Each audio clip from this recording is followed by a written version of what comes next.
बिस्मिल्लाहिर्रहमानिर्रहीम। अस्सलाम वालेकुम दोस्तों, नई वीडियो में खुश आमदेद। दोस्तों, अमेरिका को बदमाशियां महंगी पड़ गई।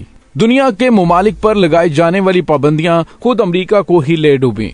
वीडियो की तफसील में जाने से पहले आप देख रहे हैं हकीकत की दुनिया डॉक्टर अली के साथ। हमारा चैनल सब्सक्राइब करके घंटी के निशान को दबाना मत भूलिएगा। इस वीडियो को ज्यादा से ज्यादा फेसबुक, व्हाट्सएप और सोशल मीडिया पर शेयर जरूर करें। शेयर और लाइक करने के साथ साथ कमेंट बॉक्स में पाक फौज जिंदाबाद, पाकिस्तान पाइंदाबाद और पाकिस्तान के गुमनाम हीरोज को सलाम का नारा कमेंट जरूर कीजिएगा। दोस्तों, जिस तरह से अमेरिका अपनी इजारादारी को कायम रखने के लिए और ममालिक पर अपना दबाव बढ़ाने के लिए उन ममालिक पर पाबंदियां आयद कर देता है, तो अमेरिका समझता है कि वो दूसरे ममालिक को घुटनों पर लाने पर मजबूर कर सकता है। लेकिन दोस्तों, ये दुनिया के ममालिक पर लगाए जाने वाली इक्तसादी पाबंदियां खुद अमेरिका के लिए एक बहुत बड़ा वबाल जान बन गई हैं। जी हाँ दोस्तों, अमरीकी हुकाम की जानिब से मुख्तलिफ ममालिक के खिलाफ वसी पैमाने पर इक्तसादी पाबंदियां लगाना मुखालिफ ममालिक को अमरीकी पॉलिसियों के ताबे लाने का एक संगीन हरबा है। अलबत्ता इस पॉलिसी से वाशिंगटन के लिए मनफी नताइज बरामद हुए हैं। इस हवाले से अमरीकी फॉरेन पॉलिसी मैगजीन ने खबरदार किया कि दुनिया की मईशत का 5वां हिस्सा इस वक्त अमरीकी पाबंदियों की जद में है और इस तर्ज अमल को जारी रखने के लिए नतीजा अमरीका की सियासी और इक्तसादी ताकत के जवाल की सूरत में निकलेगा। दोस्तों, यहाँ पे आपको ये बताते चलें कि फॉरेन पॉलिसी मैगजीन ने वाज़ेह तौर पे बताया कि वाशिंगटन हुकूमत की जानिब से दूसरे ममालिक के खिलाफ पाबंदियों के हद से ज्यादा इकदाम खुद अमेरिका के लिए ही बहुत बड़ा खतरा है। उन्होंने तनकीद करते हुए लिखा कि मुखालिफ ममालिक को सजा देने के लिए बनाए गए इकदामात इस मगरबी निजाम को तबाह कर रहे हैं, जिसके लिए ये सब कुछ किया जा रहा है। हालिया बरसों में मुख्तलिफ ममालिक के खिलाफ अमरीकी पाबंदियों के बढ़ते हुए रुझान ने आलमी मईशत और अमरीकी बालादस्ती को अमली तौर पर मुख्तलिफ मसाइल से दो चार कर दिया है।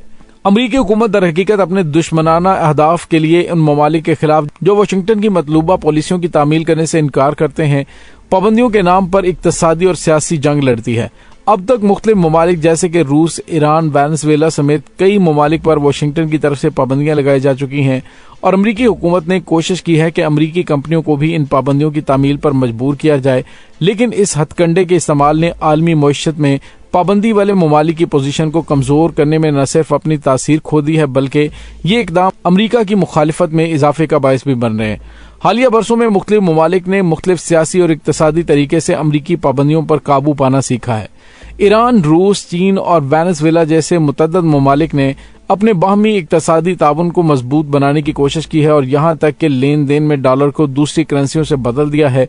इस सिलसिले में चीन और रूस ने ब्रिक्स के नाम से एक इदारा कायम करके मुख्तलिफ ममालिक जैसे कि हिंदुस्तान और जनूबी अफ्रीका समेत बहुत से दूसरे ममालिक को अपनी तरफ मुतवज्जो करके इक्तसादी ताउन को मजीद मजबूत किया है।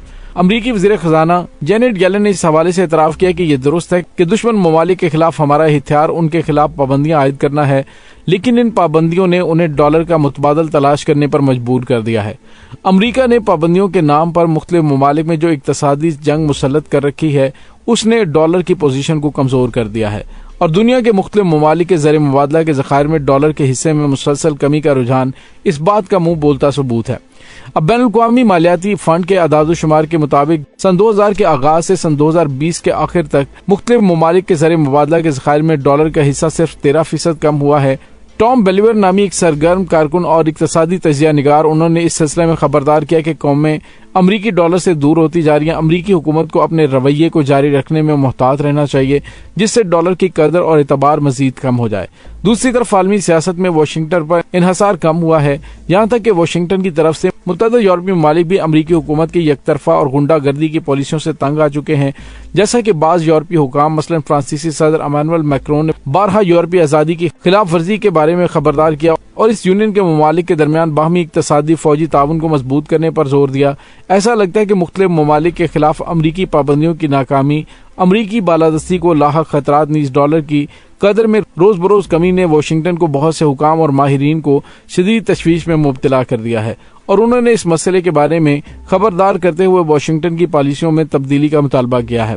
दोस्तों, यहाँ पे आपको ये बताते चलें कि हालिया दिनों में ईरान ने जो चीन के साथ युआन में तेल की फरोख्त के हवाले से मुआहदा किया, दूसरी जानिब मुत्तहिदा अरब अमारात के साथ डॉलर की बजाय रुपए और रियाल में تجارت کرنے کے حوالے سے معاہدہ ہوا۔ دوسری جانب روس اور چین کے درمیان بھی ڈالر کی بجائے اپنی کرنسیوں میں تجارت کے حوالے سے بات چیت چل رہی ہے۔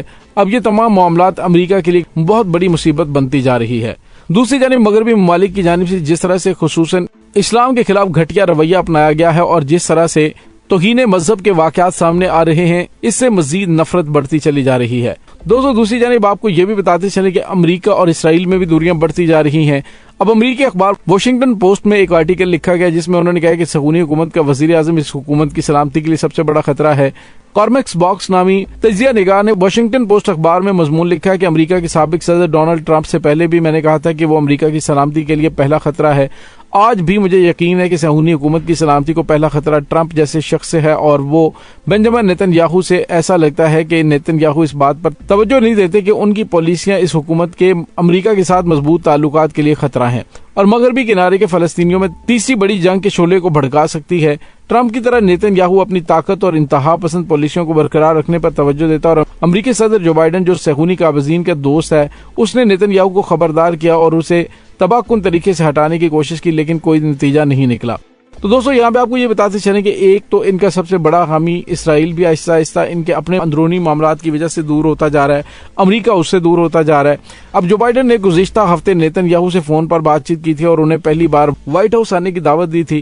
جو بائیڈن نے نیتن یاہو کی کابینہ کو صہیونی حکومت کی سب سے زیادہ بنیاد پرست کابینہ میں شمار کیا، اور جو بائیڈن کی نیتن یاہو کو وائٹ ہاؤس کے دورے کی دعوت دونوں فریقوں کے درمیان مفاہمت کی سمت میں ایک قدم تھا جس نے حکومت کی اپوزیشن جماعتوں کو ناراض کیا، لیکن دونوں ممالک کے درمیان اختلافات بدستور جاری ہیں کیونکہ وائٹ ہاؤس نے اعلان کیا کہ جو بائیڈن نے نیتن یاہو کو مغربی کنارے میں بستیوں کو وسعت دینے کی یک طرفہ اختیار دینے کے بارے میں خبردار کیا اور عدالتی اصلاحات کو انجام دینے سے پہلے ایک وسیع معاہدے تک پہنچنے کی اہمیت پر بھی زور دیا۔